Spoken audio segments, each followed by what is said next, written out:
नमस्कार, स्वागत है आपका द न्यूज लॉन्चर पर। मैं हूं अशोक वानखेड़े, लेकर आया हूं आपका अपना कार्यक्रम द डायरेक्ट हिट। अयतुल्ला खेमेनेई के मृत्यु के बाद जो ईरान सरेंडर करेगा या ईरान की ताकत समाप्त होगी, ऐसे विचार जिनके मन में थे वो सब ध्वस्त हो चुके हैं। और ईरान ऐसा लड़ रहा है मानो सिर कटने के बाद भी धड़ लड़ता रहा हो।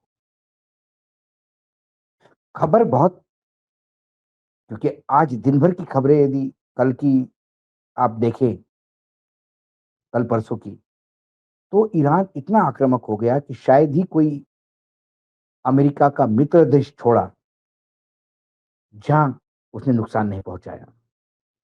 लेकिन हाँ, एक बात माननी पड़ेगी, उन्होंने अमेरिका के जो आर्मी के बेस है वहां हिट किया, अमेरिकन कंपनियों के कमर्शियल इंटरेस्ट है वहां हिट किया, अमेरिकन एम्बेसी को हिट किया, पोर्ट पे तेल भंडारण को हिट किया, पोर्ट को हिट किया, लेकिन किसी स्कूल को, किसी अस्पताल को नुकसान नहीं पहुंचाने दिया।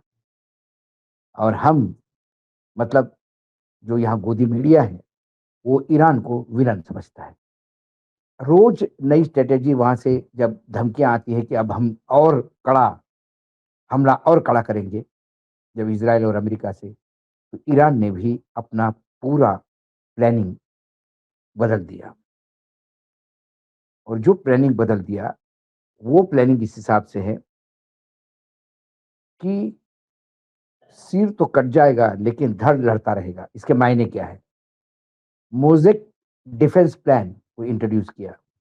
ईरान ने इजराइल और अमेरिका के हमलों के बाद अपनी रक्षा रणनीति में बड़ा बदलाव करते हुए डिसेंट्रलाइज मोजेक डिफेंस डीएमडी को पूरी तरह से एक्टिव कर दिया है। अब इसके तहत आईआरजीसी को 31 स्वतंत्र कमांड्स में बांट दिया गया, जिसमें प्रांतीय कमांडर बिना तेहरान की अनुमति के फैसले ले सकेंगे। इस रणनीति का मकसद टॉप लीडरशिप के खत्म होने पर भी युद्ध को जारी रखना और हमलावरों को लंबी जंग में फंसाना है।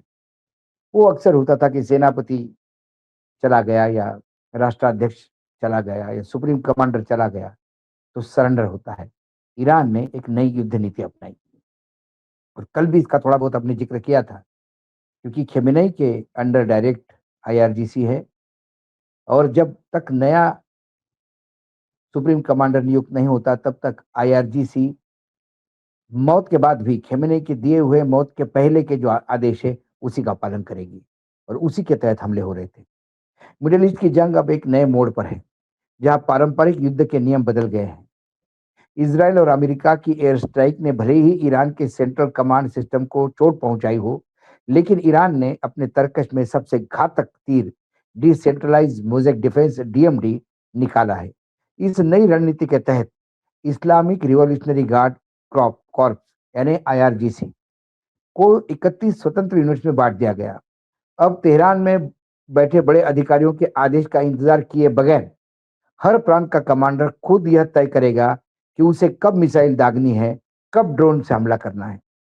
28 फरवरी 2026 को सुप्रीम लीडर अयतुल्ला खेमेनेई के मौत की पुष्टि के बाद ईरान ने इस सुइसाइड प्रूफ रणनीति को लागू कर दिया है, ताकि नेतृत्व खत्म होने के बाद भी रेजिस्टेंस यानी विरोध बना रहे। क्या है डीएमडी? मोज़ेक डिफेंस का सीधा मतलब है बिखरा कर लड़ना। जिस तरह से मोज़ेक पेंटिंग छोटे छोटे टुकड़ों से मिलकर बनती है, वैसे ही ईरान ने अपनी सेना के छोटे छोटे स्वतंत्र टुकड़ों में बांट दिया है। ईरान का कुल क्षेत्रफल 16.5 लाख वर्ग किलोमीटर है, जो कैलिफोर्निया से 4 गुना बड़ा है। इससे विशाल क्षेत्र में कमांड को 31 हिस्सों में बांटने में का मतलब है कि अगर दुश्मन तेहरान को तबाह कर देगा तो बाकी 30 प्रांत अपनी जंग जारी रखेगी। हर यूनिट के पास अपने हथियार, अपनी रसद और अपने फैसले लेने की पूरी आजादी है। यह रणनीतिक डेक्पिटिशन यानी नेतृत्व खत्म करने वाले हमले के खिलाफ एक ढाल की तरह काम करती है। ईरान के विदेश मंत्री अब्बास अरागची ने साफ कर दिया कि अमेरिकी और इजराइल की बमबारी का ईरान के युद्ध लड़ने की क्षमता पर कोई असर नहीं पड़ेगा। उन्होंने 1 मार्च को दिए अपने बयान में कहा कि ईरान ने पिछले 2 दशक में अमेरिका की अफगानिस्तान और इराक में हुई हार का बारीकी से अध्ययन किया है। अरागची का दावा है कि ईरान एक लंबी और थका देने वाली जंग के लिए तैयार है। उन्होंने ट्रंप प्रशासन को चुनौती देते हुए कहा, अमेरिका शायद ये सोच रहा है कि 4 सप्ताह का ऑपरेशन होगा, लेकिन ईरान इससे सालों तक खींचने की ताकत रखता है। ईरान का लक्ष्य दुश्मनों को शुरुआती झटके के बाद गुरिल्ला युद्ध और प्रॉक्सी नेटवर्क के जरिए उलझना है। अब ईरान जो है, ईरान जानता है कि टेक्नोलॉजी के मामले में अमेरिका और इजराइल से सीधा मुकाबला नहीं कर सकता। इसलिए उसने असिस्टेमेटिक वॉरफेयर यानी असमान युद्ध का सहारा लिया। इससे भारी टैंकों के बजाय, जहाजों के बजाय मोबाइल मिसाइल लॉन्चर, समुद्र में छोटी नावों का झुंड जिसको स्वयं टैक्टिक्स कहते हैं, और हिजबुल्लाह, हमास और याहूती जैसे प्रॉक्सी ग्रुप का इस्तेमाल करेगा। मोज़ेक डिफेंस का हिस्सा होने के नाते ये सभी ग्रुप एक दूसरे से जुड़े तो है, लेकिन एक दूसरे पे निर्भर नहीं है। अगर एक टुकड़ी टूटती है तो पूरी चेन फेल नहीं होती। यही वजह है कि पश्चिम डिफेंस एक्सपर्ट इसे डिफेंस इन डेप्थ कहते हैं, जो हमलावर को सीधे सीधे थका कर खत्म कर देता है। मोज़ेक वारफेयर की सबसे बड़ी चुनौती कम्युनिकेशन यानी आपसी संकट होता है। अमेरिका और इजराइल अक्सर ईरान के संचार नेटवर्क को जाम करने की कोशिश करते हैं। इसी का तोड़ निकालते हुए ईरान ने अपने क्षेत्रीय कमांडरों को टोटल टैक्टिकल फ्रीडम दे दी है।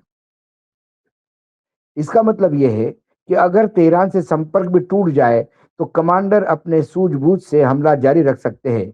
इसके लिए ईरान ने पहाड़ों और रेगिस्तानों के नीचे छिपे हुए हार्डन्ड फैसिलिटीज यानी मजबूत बंकर बनाए हैं, जहां से ड्रोन और मिसाइल फायर किए जा सकते हैं। डोनाल्ड ट्रंप का मानना है कि सटीक एयर स्ट्राइक और आर्थिक दबाव से ईरान घुटने टेकने पे मजबूर किया जा सकता है। वहीं ईरान के सुरक्षा प्रमुख अली लारिजानी का कहना है, ईरान ने खुद को एक बहुत लंबी लड़ाई के लिए तैयार रखा है। ईरान की रणनीति का मकसद दुश्मनों के लिए जीत को इतना महंगा बना देना कि खुद पीछे हटने पे मजबूर हो जाए। अफगानिस्तान में अमेरिका के 20 साल और इराक के अस्थिरता के से सीख लेते हुए ईरान ने अपने सिस्टम को इतना लचीलापन बना दिया कि उसे बमबारी से मिटाया नहीं जा सकता। मोज़ेक डिफेंस का एक नया आयाम अनमैन्ड सिस्टम यानी बिना इंसान वाले हथियार यानी यूएवी, जमीन पर चलने वाले रोबोट और पानी के नीचे काम करने वाले ड्रोन शामिल है, जिसके एयूवीज कहते हैं। इन छोटे और सस्ते हथियारों के नेटवर्क के जरिए जोड़कर एक मोज़ेक बनाया जाता है, जो दुश्मन के बड़े महंगे सिस्टम को निशाना बनाता है। इससे न केवल ईरानी सैनिकों की जान बचती है, बल्कि दुश्मनों को समझ नहीं आता कि हमला किस दिशा से हो रहा है, और सर्वाइवेबिलिटी जो सर्विलेंस है से बचे रहने की क्षमता कई गुना बढ़ा देती है। ये तो डिफेंस सिस्टम हो गया। अब ये भी बात देख ले कि डीएमडी जब ऑपरेशनल अभी है तो वो उपयोग में क्या-क्या ला रही है। ईरान ने अमेरिका और इजराइल के साथ बढ़ते टकराव के बीच अपनी फतह 2 हाइपरसोनिक मिसाइल तैनात कर दी है। यह फतेह 2 का पहला ऑपरेशनल इस्तेमाल होगा, जिसे इस्लामिक रिपब्लिक की फतह बैलिस्टिक मिसाइल का अपग्रेडेड संस्करण बताया जाता है। हालांकि सोशल मीडिया पर वायरल वीडियो में कथित तौर पर फतह 2 मिसाइल दिख रही है, जो भी अभी तक वेरीफाई नहीं हुआ। मिलिट्री वॉच मैगजीन का सुझाव है कि ईरान ने हाई वैल्यू टारगेट पर हमला करने के लिए फतह 1 और फतह 2 जैसी मिसाइलों का इस्तेमाल किया होगा। देश के सुप्रीम लीडर अयतुल्ला अली खोमेनी की हत्या के बाद हमले काफी तेज हो गए। फतह 2 को नवंबर 2023 में elite Islamic revolutionary guard crops यानी आईआरजीसी ने पेश किया था। इसे पारंपरिक बैलिस्टिक मिसाइल री एंट्री वाहन के बजाय हाइपरसोनिक गाइडेड वाहन का इस्तेमाल करने के लिए डिजाइन किया गया था। इससे यह पिच और यॉ दोनों में पैंतरेबाजी कर सकता है। बहुत ज़्यादा री एंट्री स्पीड बनाए रख सकता है और अनचाही दिशा में टारगेट तक पहुंच सकता है। ईरानी अधिकारियों का दावा है कि फतह 2 मिसाइल मैक 15 तक की स्पीड पकड़ सकती है और 1400 किलोमीटर दूरी पर सटीक टारगेट को मार सकती है। मैक 15 की स्पीड से चलने वाली मिसाइल थ्योरी के हिसाब से कन्वेंशनल मिसाइल डिफेंस सिस्टम से बच सकती है। इसके अलावा हाइपरसोनिक मिसाइल में 200 किलोग्राम का पावरफुल वॉरहेड ले जाया जा सकता है। ईरान ने उन खाड़ी देशों पर भी जवाबी हमले किए जहां अमेरिकी मिलिट्री बेस है। यूएई, बहरीन, कुवैत, कतर में अमेरिकी ठिकानों पर मिसाइलें, ड्रोन और दूसरे हथियारों की बड़ी खेप तैनात की है। इन हमलों में अमेरिकी एम्बेसी, मिलिट्री फैसिलिटीज के टारगेट किया गया है, जिसमें बेस और फ्लीट हेडक्वार्टर शामिल है, जिसमें खाड़ी के एयर डिफेंस सिस्टम को सैकड़ों आने वाली प्रोजेक्टाइल को इंटरसेप्ट करना पड़ा। लेकिन कुछ धमाके और गिरते मलबे ने सिविलियन इंफ्रास्ट्रक्चर को नुकसान पहुंचाया। प्रभावित इलाकों में कुछ लोग भी हताहत होने की खबर है। अब बताइए मुझे, इसके आगे अमेरिका क्या करेगी? पूरी तरह से, क्योंकि हमने पहले ही दिन बोला था कि खेमेनी के मरने के बाद भी आईआरजीसी ने कहा कि हमारा नया कमांडर, हमारा सुप्रीम कमांडर हम जवाबदेही है। वो जब तक नहीं आते तो पुराने सुप्रीम कमांडर के आदेशों का पालन जारी रहेगा। यहीं से डीएमडी निकला कि सुप्रीम कमांडर भी नहीं हो तो वो आदेश जारी हो।